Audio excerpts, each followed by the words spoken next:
Bonjour, bonjour, bonjour à tout le monde. Soyez bénis au nom puissant de Jésus. Alléluia.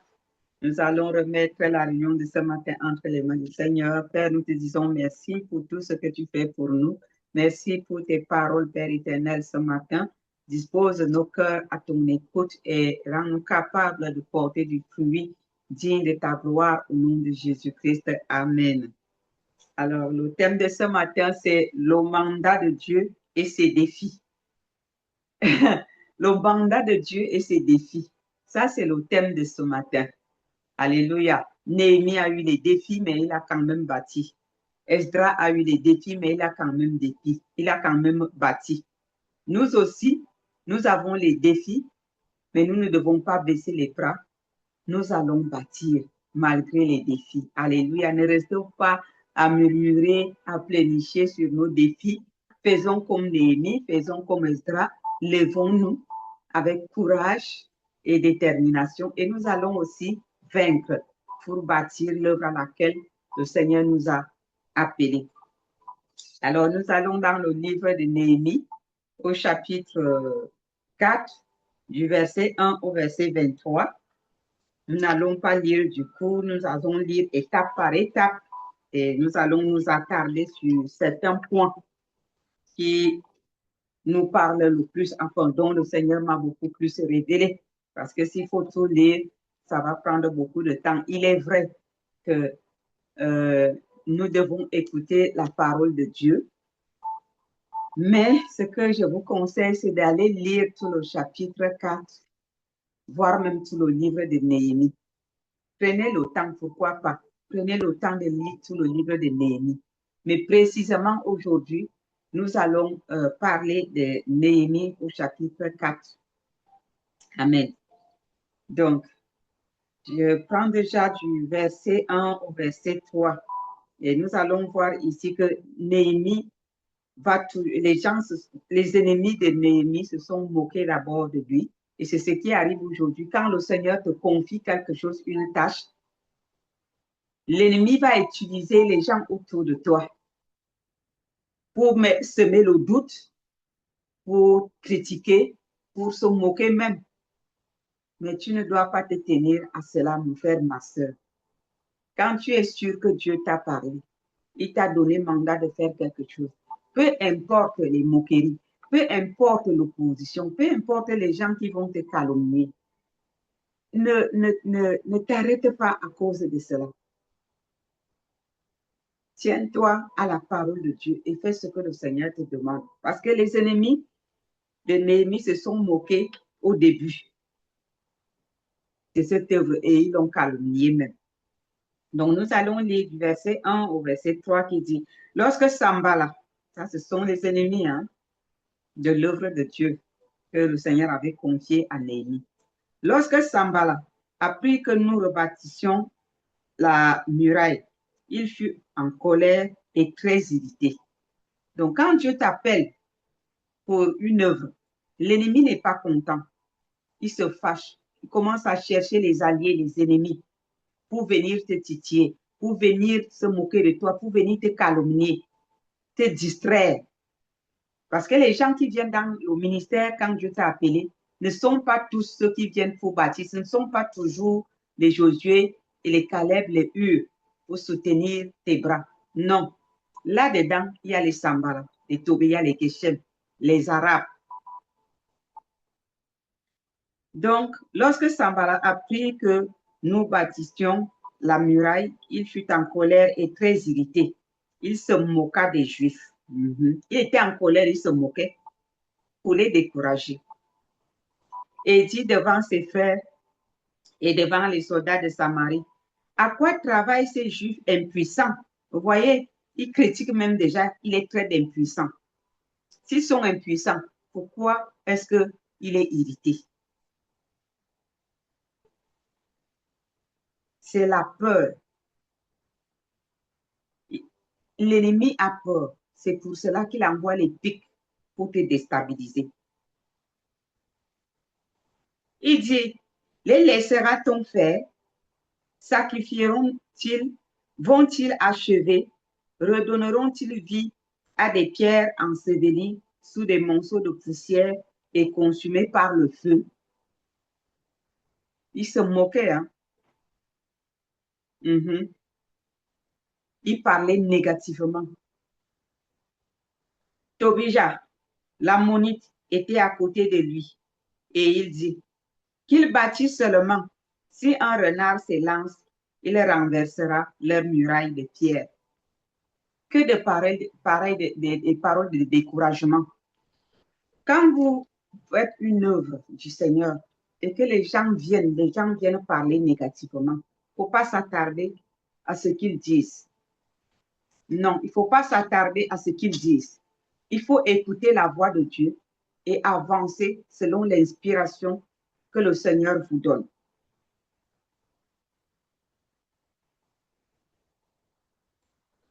Il faut savoir ici que Sambala était le souverain, il était le gouverneur de Samarie. Et Tobia était aussi un homme influent. Donc, ce n'était pas n'importe qui, c'était des autorités qui voulaient influencer. Donc, quelque part, l'ennemi va même utiliser les autorités de là où tu te trouves ou les personnes qui sont influentes de ta localité ou du terrain sur lequel tu te trouves. Mais il faut toujours se rappeler que le Dieu des cieux, le Tout-Puissant, est plus fort que les autorités locaux de là où tu te trouves. Il est le Tout-Puissant. Il est au-dessus d'eux. Et c'est lui qui les a créés. Et c'est lui qui détient leur cœur entre ses mains. Il détient leur souffle de vie entre ses mains. C'est à lui qu'il faut faire confiance. Et non pas avoir peur des hommes. Au verset 4 et 5, eh bien, ses ennemis se sont levés dans la prière. Pardon, pas ses ennemis. Néhémie et son équipe se sont levés dans la prière. Donc, il faut toujours prier contre l'opposition et ne pas baisser la garde avec le découragement. Quelle que soit l'influence de tes ennemis, quelle que soit l'influence des autorités, soit religieuses, soit politiques ou administratives, il ne faut pas avoir peur. Il faut écouter la voix de Dieu. Il faut se tenir à la volonté de Dieu. C'est Dieu qui détient les cœurs entre ses mains. Et c'est Dieu qui est au-dessus de tous nos ennemis et des ennemis de son œuvre. Amen. Donc, il faut toujours prier. La prière, c'est la clé. Vous allez comprendre pourquoi je ne fais que parler de prière. La prière, c'est la clé. Écoutez Dieu et prier. C'est ça la clé. Ce n'est pas le vent, ce n'est pas le bruit, ce n'est pas ce que nous voyons devant nos yeux qui doit nous influencer. Ce n'est pas les paroles de l'ennemi. Non. Ils ont prié en disant, écoute, ô notre Dieu, comme nous sommes méprisés, fais retomber leurs insultes sur leur tête et livre-les au pillage sur une terre où ils soient captifs. Ne pardonne pas leurs iniquités et que leurs péchés ne soient pas effacés devant toi, car ils ont offensé ceux qui bâtissent. Nous devons apprendre à faire aussi des prières violentes. Parce que ceux qui disaient toujours, ah, il faut pas prier violemment contre les ennemis. Il faut savoir utiliser chaque chose selon son contexte. Ici, est-ce que Néhémie et son équipe se sont levés pour bénir ce qui les menaçait? Non. Il faut savoir quand bénir ton ennemi et quand le réprimander. Alléluia. Voilà pourquoi il est important et bon de comprendre, de lire la parole de Dieu, de demander la révélation et de comprendre comment l'utiliser, à quel moment et selon les circonstances.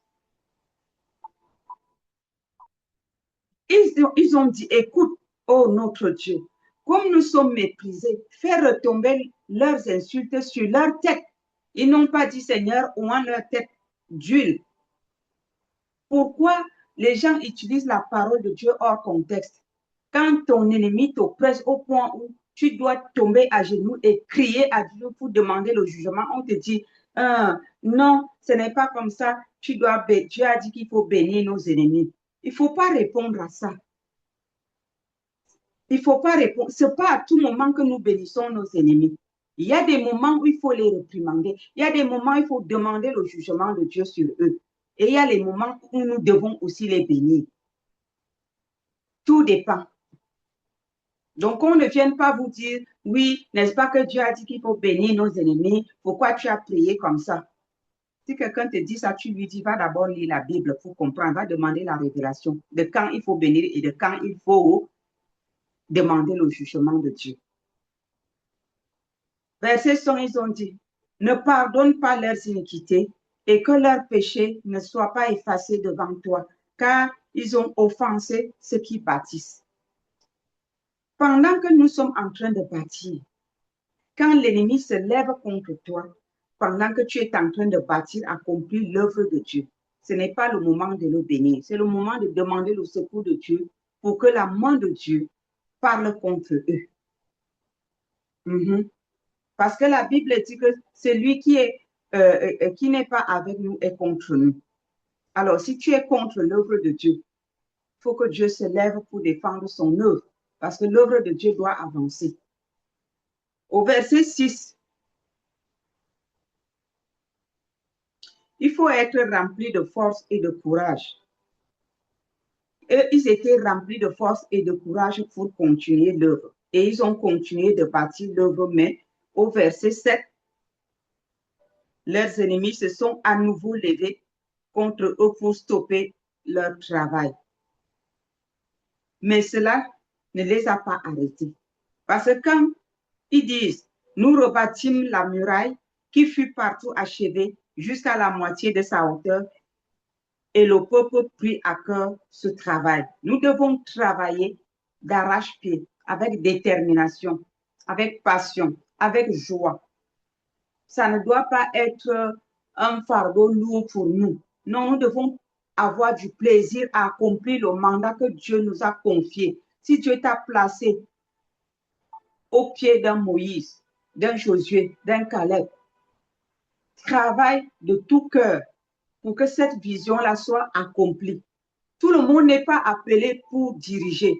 Tout le monde n'est pas appelé pour conduire une vision. Dieu peut t'appeler pour que tu soutiennes les mains de Moïse, que tu sois un Hur à côté de Moïse, que tu sois un Aaron à côté de Moïse, soutenir les bras d'un homme, d'une femme de Dieu à qui le Seigneur a déposé sa vision. Mais tu dois faire ce travail-là avec passion, avec détermination, avec plaisir.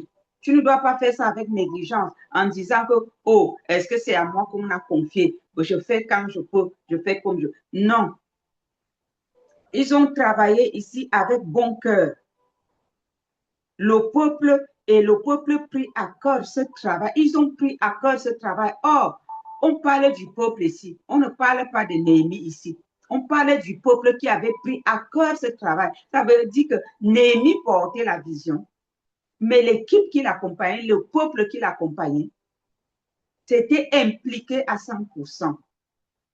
Ils ne se sont pas impliqués à moitié. Le Seigneur nous interpelle aujourd'hui, nous qui travaillons dans les visions, qui soutenons les mains des visionnaires.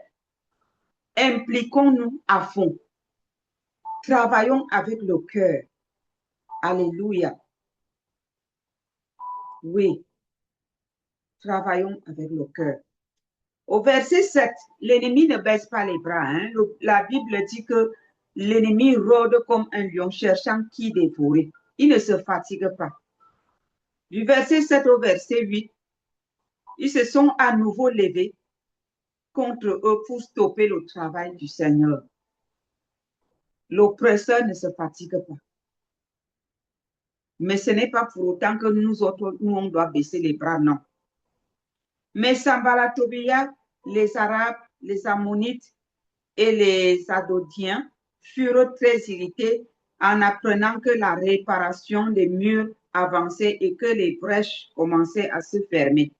Ils se liguèrent tous ensemble pour venir attaquer Jérusalem et lui causer du dommage.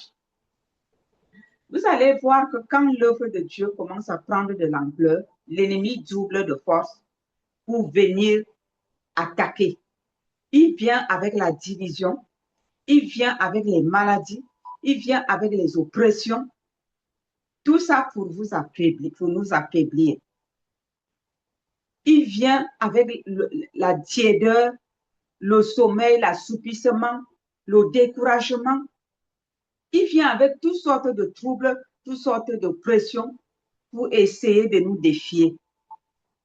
Mais n'oubliez pas la clé, l'arme que le Seigneur nous a donnée. Nous devons persévérer dans la prière. Nous voyons ici que Néhémie ne baissait pas les bras.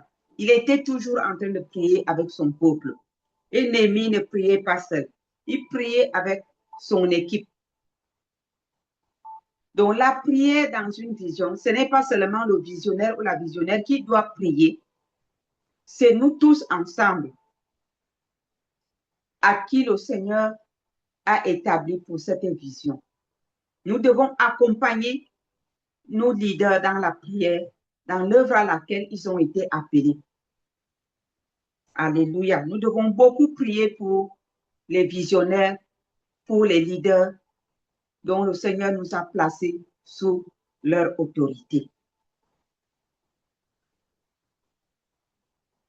Néhémie chapitre 4, nous sommes toujours au chapitre 4, du verset 9 à 16. Néhémie et son équipe invoquèrent l'Éternel Dieu et établirent une armée de guerriers qui se tenaient devant Dieu jour et nuit. L'Éternel Dieu les exauça et se révéla à eux pour exposer les plans de leurs ennemis qui furent vaincus par la puissance du Dieu le Tout-Puissant. Donc, ici, ils ont été attaqués. Cependant, ils n'ont pas baissé les bras. Néhémie a appelé son équipe. Ils ont invoqué l'Éternel. C'est tout ce qu'ils avaient comme arme. Et c'est tout ce que Dieu veut nous révéler ici.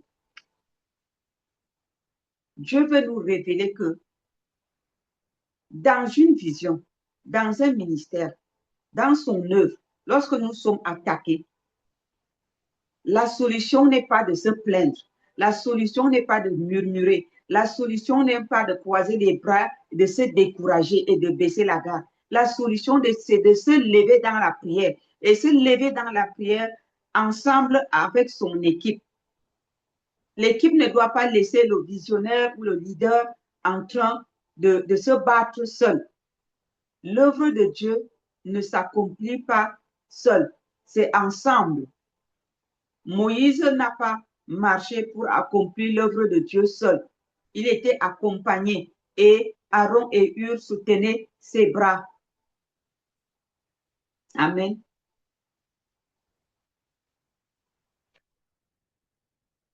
Du verset 17 au verset 18,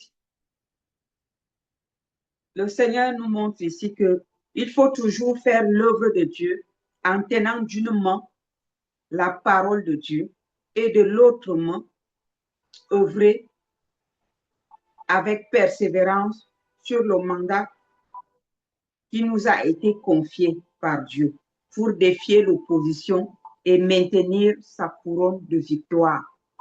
Si vous êtes dans une vision, vous ne priez pas, vous ne lisez pas la Bible, vous ne jeûnez pas, eh bien, il est fort possible que l'assoupissement, le sommeil, la tiédeur vous atteignent. Et dès que ça arrive, vous perdez votre récompense. Et c'est le diable qui prend possession de votre couronne. Voilà pourquoi il est important de jeûner pour l'œuvre de Dieu, de prier pour l'œuvre de Dieu, de rechercher la face de Dieu en lisant sa parole. Parce que là, Dieu va nous donner la direction à suivre. Il va te révéler les plans de l'ennemi. Parce que les plans de l'ennemi, nul ne peut les connaître si ce n'est Dieu. C'est Dieu qui connaît les choses cachées, il vient les révéler aux hommes. Quand l'ennemi planifie, Dieu a déjà tout vu. Et quand tu es en communion avec lui, il va te les révéler. Et une fois les plans révélés, nous avons l'autorité, le pouvoir de les détruire. C'est comme ça marche. Donc, nous devons toujours faire l'œuvre de Dieu en tenant d'une main la parole de Dieu, c'est-à-dire en lisant sa parole pour recevoir la révélation, l'inspiration. Et quand on lit la parole de Dieu, automatiquement, on va prier. On va finir par prier parce que Dieu va nous parler dedans. Et ce qu'il va nous dire va nous pousser à prier. Et en priant, il va se révéler à nous. Il va nous révéler les plans du diable et il va nous donner la solution, le chemin, il va nous montrer la direction à suivre pour avoir la victoire. Ce qui se passe ici avec Néhémie est une belle leçon. C'est vraiment un bel exemple. Oui, à suivre. Parce que nous avons tous les combats dans les ministères, nous avons tous les combats dans les visions que Dieu nous a confiées.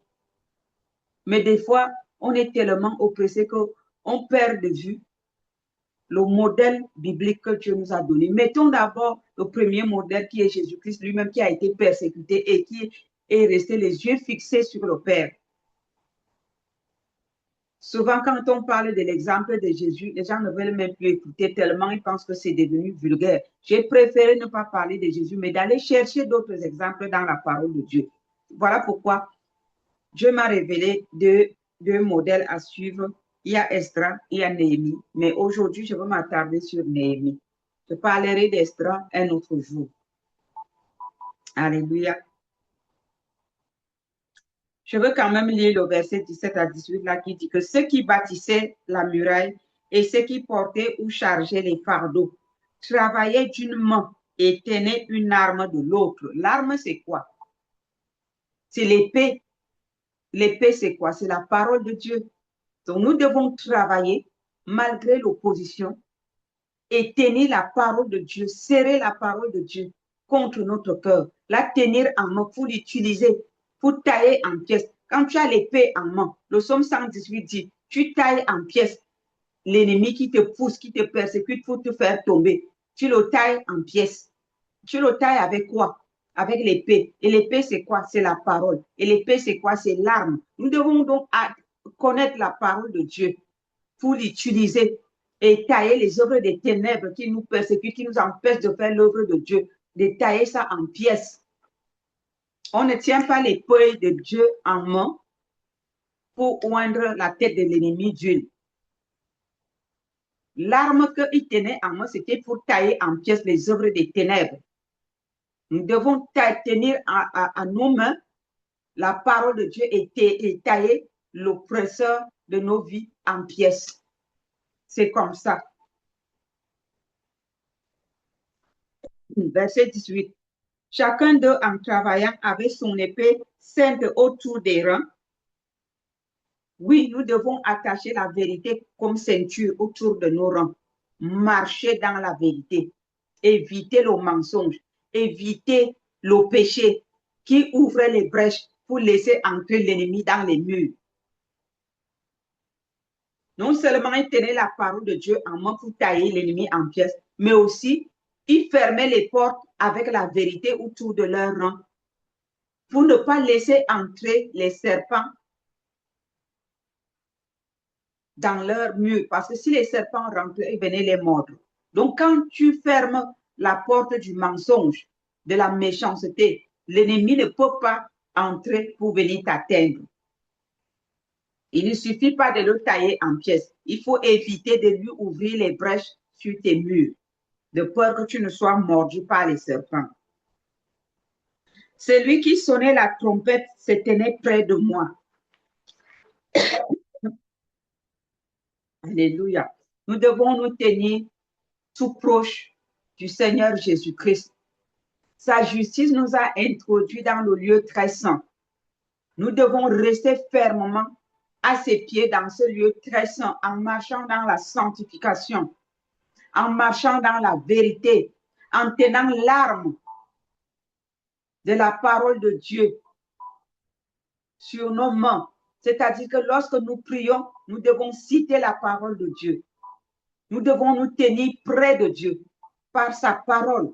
Sa parole, c'est lui-même. Donc, nous devons nous tenir près de la parole de Dieu, toujours en train de lire la parole de Dieu, la serrer contre nos cœurs.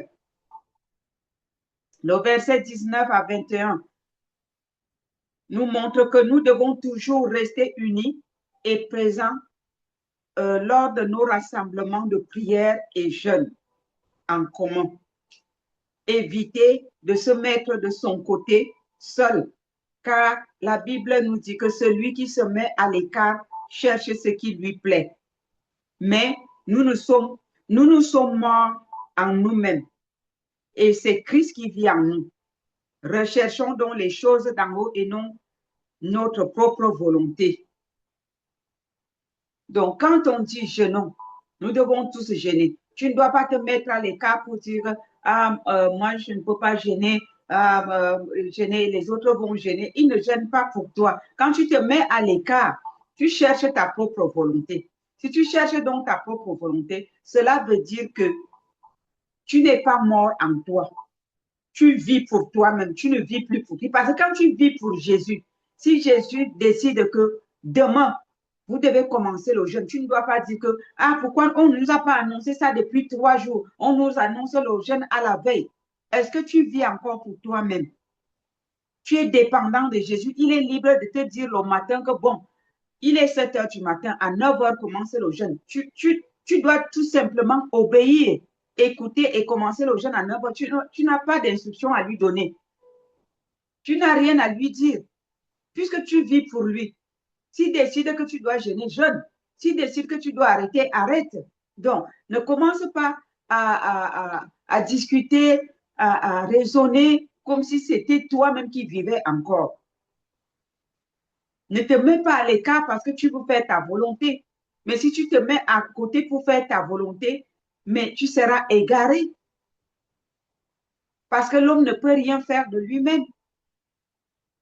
Tout ce que nous faisons, c'est pour plaire au Seigneur Jésus-Christ. Et si lui, donc, il te dit, lève-toi, fais ceci, tu n'as pas à discuter. Lorsque les frères et sœurs se mettent à jeûner, toi, tu manges, tu bois, et tu dis que tu fais partie du ministère. Dans quel sens? Dans le sens de jouer le rôle de Sanballat et de Tobia, ou dans le sens de jouer le rôle de Josué, de Hur, d'Aaron, pour soutenir Moïse. Je vais lire le verset 19 jusqu'à 21 qui dit, « Je dis aux grands, aux magistrats et au reste du peuple, l'ouvrage est considérable et étendu. Ah oui, l'œuvre de Dieu est grandiose. Et nous sommes dispersés sur la muraille, éloignés les uns des autres. Dans le ministère, généralement, pour nous qui sommes missionnaires, nous ne travaillons pas seulement localement. Nous allons à gauche, à droite et par-ci, par-là. Ça fait que on a des frères à l'est, on a des frères à l'ouest, on a des frères au nord, on a des frères au sud, on a des frères au centre, on est dispersés partout. Mais quand on décrète le jeûne, que tu sois au nord, que tu sois au sud, que tu sois à l'ouest, que tu sois à l'est, que tu sois au centre, tu dois t'impliquer. Tu dois t'impliquer. Quand la trompette sonne, tu dois t'allier. Verset 20, au son de la trompette, rassemblez-vous auprès de nous vers le lieu d'où vous l'entendrez. Notre Dieu combattra pour nous. Verset 21, c'est ainsi que nous poursuivions l'ouvrage, la moitié d'entre nous, la lance à la main, depuis le lever de l'aurore jusqu'à l'apparition des étoiles. Vous n'allez pas dire que, comme la direction se trouve en Suisse, et moi, je me trouve au Portugal, alors je ne vais pas gêner. Nous avons un Dieu de près et un Dieu de loin. Quand on sonne la trompette, on dit tout le monde, jeûne 21 jours. Il faut te lever, il faut te joindre. Il faut te lever et il faut te joindre. Il faut travailler en unité d'esprit. Amen. Il ne faut pas attendre l'arrivée de Jésus pour dire que quand Jésus sera là, c'est là où je veux jeûner. Non, c'est maintenant. C'est maintenant.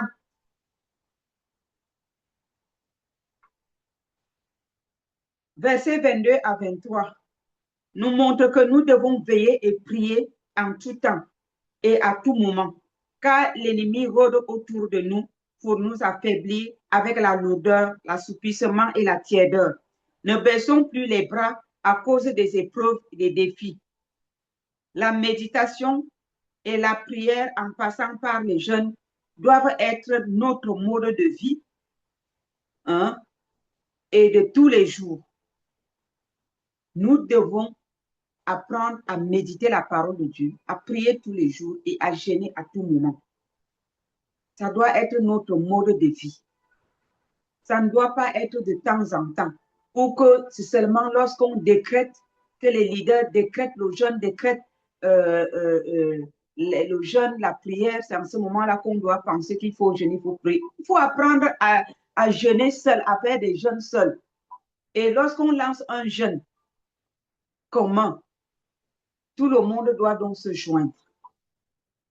Parce que ça se ressent, on le sait, les gens qui n'ont pas l'habitude de jeûner seuls, quand on dit nous allons jeûner ensemble, ils traînent le pas. Parce qu'ils n'ont pas l'habitude, ils traînent le pas. Et c'est dangereux pour eux. C'est très dangereux. Nous voyons ici que Néhémie et son peuple marchaient ensemble, combattaient ensemble. Néhémie ne travaillait pas seul. Parce que d'autres ont l'air de dire, est-ce que c'est à moi que Dieu a donné la vision? Mais si tu es là, c'est que Dieu va te demander les comptes. Il t'a choisi. Ta récompense est aussi là. Il faut te récompenser. Dieu nous sonne cette trompette aujourd'hui. Pourquoi? Parce qu'il sait qu'il y a des gens parmi nous qui prennent à la légère l'œuvre de Dieu en disant, ce n'est pas moi qui porte la vision.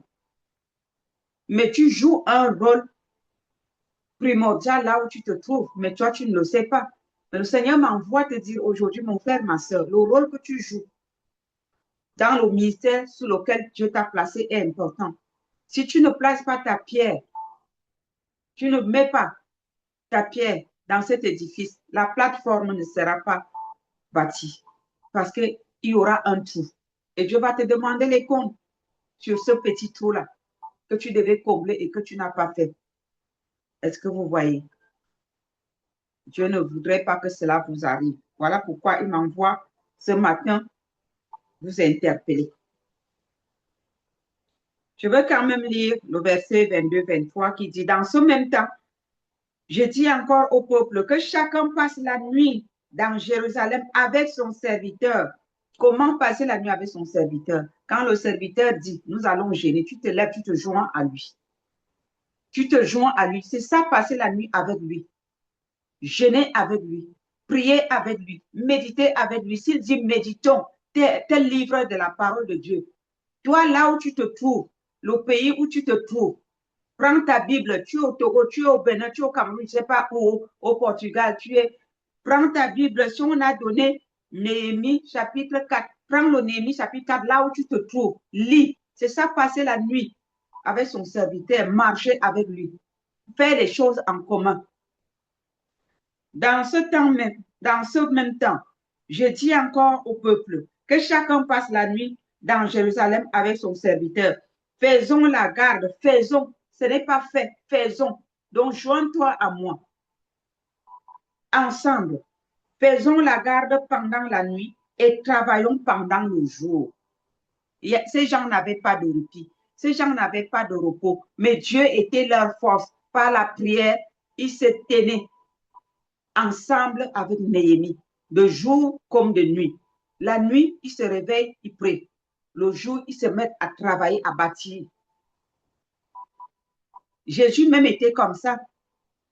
La nuit, il priait le Père. Le matin, il enseignait au temple, il faisait son œuvre. Je ne sais pas à quoi Dieu t'a appelé, mais sache que pour faire cette œuvre-là, Tu dois demander à Dieu de te donner la force, même si c'est 10 minutes la nuit, qui te réveille. Dis quelque chose. Parle avec lui. Le matin, tu auras la force pour continuer. Je ne dis pas que c'est facile. Il y a des moments où Dieu nous réveille la nuit. On est incapable de se lever parce que l'ennemi nous attaque par l'assouplissement, la lourdeur et la tiédeur, la fatigue. Mais quand, le moment où tu es réveillé, ouvre ta bouche, dis quelque chose avant de te réendormir. C'est important. Ne néglige pas les 2 mots que tu vas dire à Dieu dans la nuit. Ça va te porter dans la journée afin de pouvoir accomplir la tâche qui t'incombe. Je vais lire ce verset 22-23 du chapitre 4 de Néhémie. Il dit, dans ce même temps, je dis encore au peuple que chacun passe la nuit dans Jérusalem avec son serviteur. Faisons la garde pendant la nuit et travaillons pendant le jour. Et nous ne quittions point nos vêtements, ni moi, ni mes frères, ni mes serviteurs, ni les hommes de garde qui me suivaient. Chacun avec ses armes et de l'eau. Chacun avec ses armes et de l'eau. Nos armes sont où? Dans la parole de Dieu.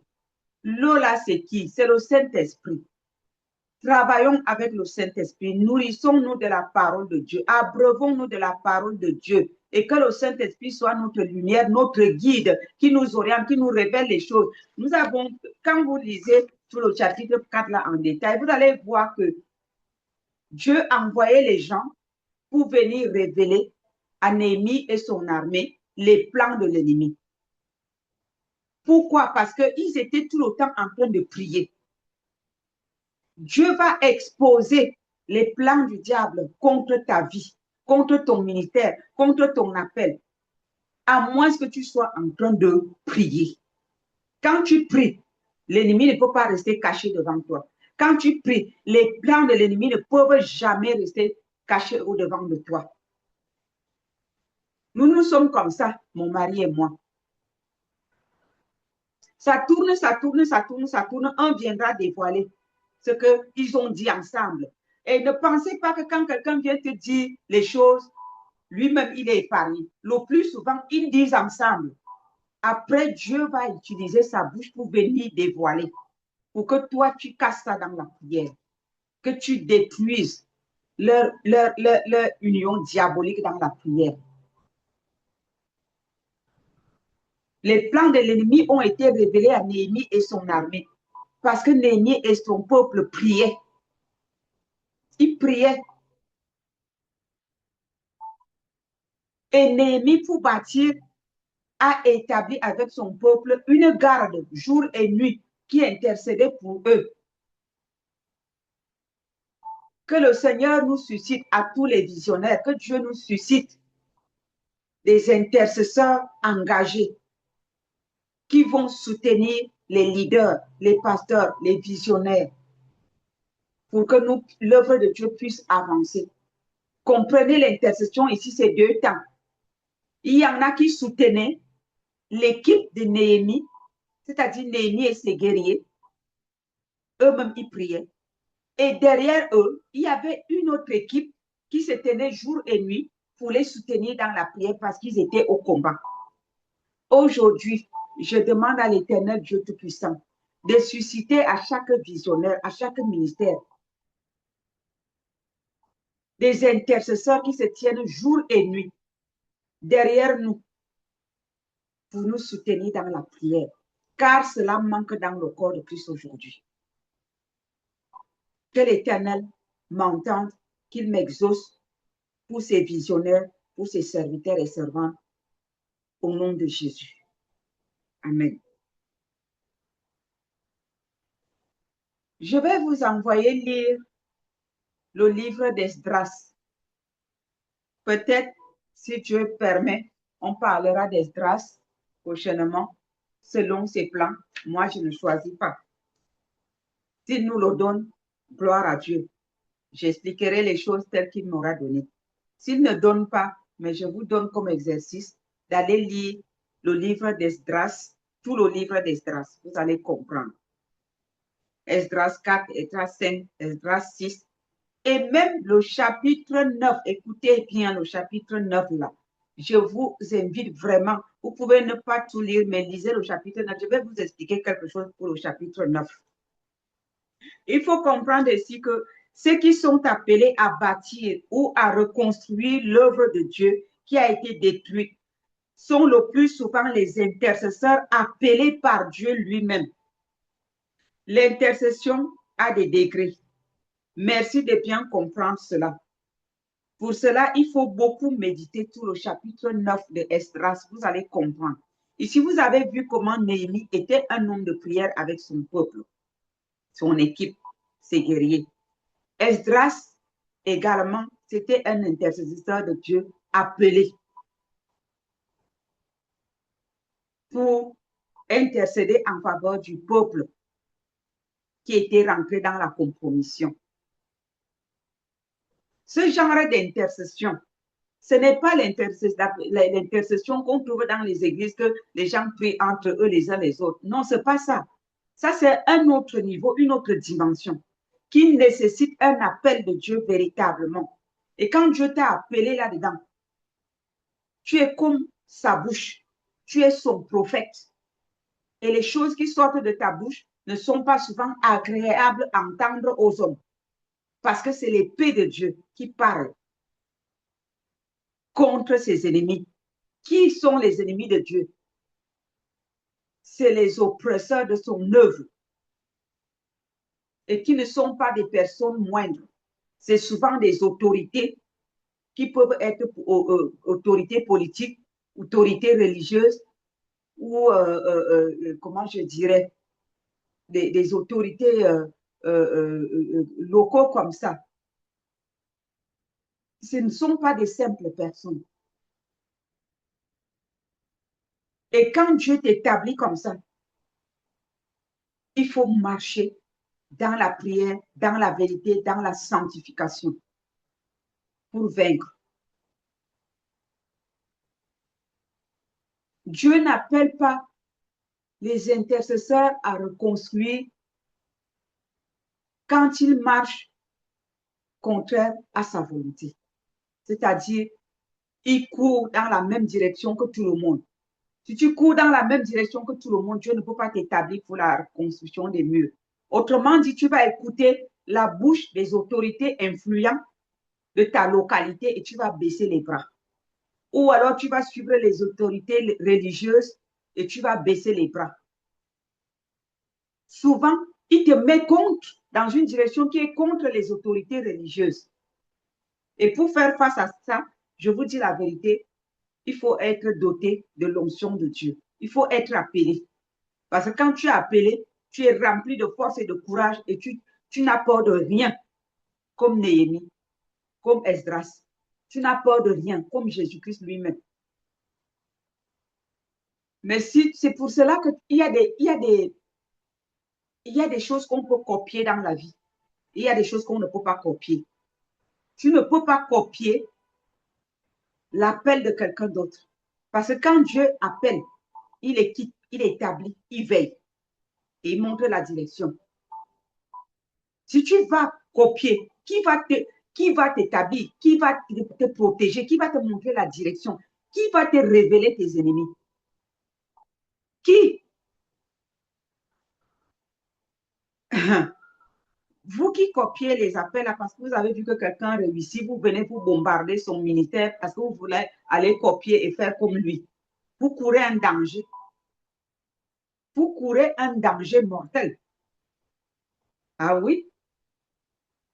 Parce que vous ne savez pas quand Dieu a appelé quelqu'un, quels sont ses défis et comment Dieu fait pour relever ces défis-là devant lui. Et nous qui sommes appelés, prions que le Seigneur suscite la garde derrière nous, des hommes et des femmes qui vont se tenir derrière nous jour et nuit pour intercéder en faveur de l'avancement de l'œuvre et en faveur de notre protection. Comme Néhémie a eu.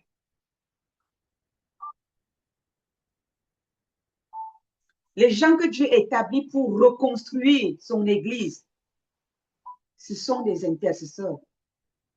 Et c'est eux qui vont amener le réveil. Le réveil va venir par les intercesseurs établis. Parce que Dieu nous a établis pour reconstruire le vrai évangile. L'évangile de la croix. L'évangile de la vérité.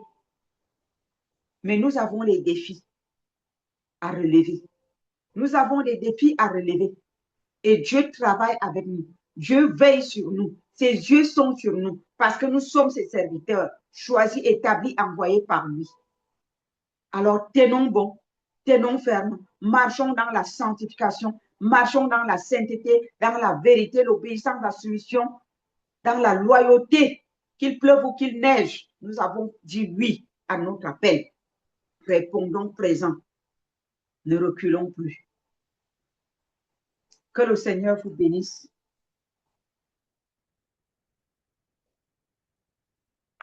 Et qu'il vous fortifie.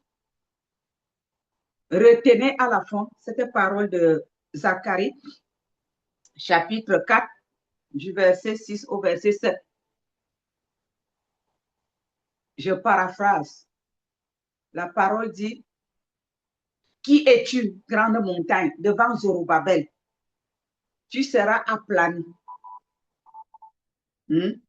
Et Zorobabel posera cette pierre au milieu des acclamations. Quelle que soit l'oppression que tu as, mon frère, ma soeur, serviteur, servant de Dieu, dans l'appel que Dieu t'a confié, quels que soient les défis, tu vaincras. Le Seigneur me dit de te dire que tu vaincras aussi longtemps que tu te tiendras à ses côtés, aussi longtemps que tu resteras à ses côtés, aussi longtemps que tu seras à genoux, en train d'intercéder, en train de prier jour et nuit, en train de crier à lui. Il te montrera la direction qui mène à la victoire, la direction qui va t'amener à bâtir l'œuvre à laquelle Dieu t'a appelé. Ne baisse pas les bras à cause de la condamnation, des critiques, des menaces, des calomnies que l'ennemi envoie ses agents te détruire avec. Ne te tiens pas à leur calomnie, ne te tiens pas à leurs menaces, mais tiens-toi à la parole de Dieu et à la promesse de Dieu dans ta vie. Je vais prier pour tous les visionnaires, tous les leaders. Éternel notre Dieu, je me tiens ici, Père éternel, comme Moïse s'est tenu pour le peuple, et je prie, Père éternel, pour mes frères et sœurs visionnaires, Père éternel, dans ton œuvre.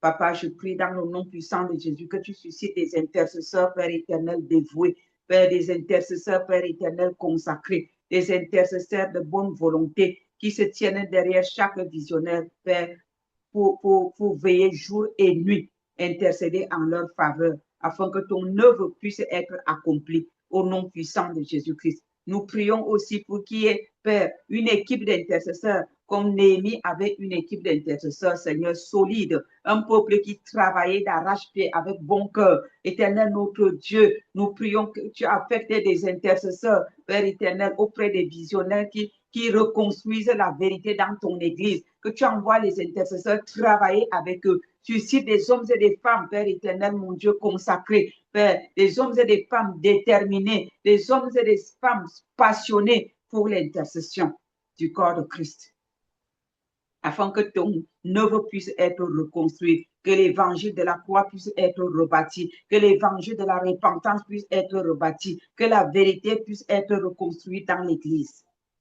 Merci, éternel notre Dieu, parce que tu vas le faire. Que toute gloire et tout honneur te reviennent. Au nom puissant de Jésus-Christ. Amen. Soyez bénis, que le Seigneur vous bénisse, qu'il vous fortifie, qu'il vous donne encore plus de courage pour aller de l'avant. Soyez bénis tout le monde.